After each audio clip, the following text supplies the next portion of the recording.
So a lot of it is really financial. Kasi that's why I started this one. When I saw this, I saw the potential in it immediately. Kaya I didn't wait. I didn't waste time because I know that this is different compared to so many other side hustles that I have tried in the past.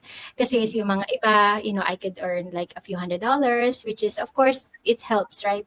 Every penny, every dollar helps. But I would earn a few $100s for so much effort. Tapos, of course, meron din mga side hustle ako na na-try wherein I almost, earned a good amount then. But still, it took so much effort. Parang trading my time for money, right?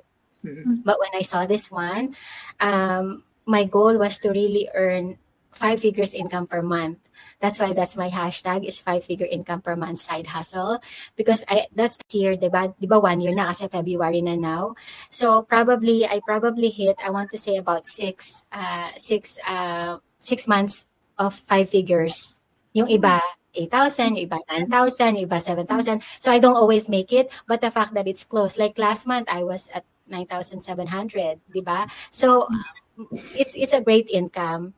And again, it's the kind of income that's life changing. So that's what I want. I want an income that's life changing.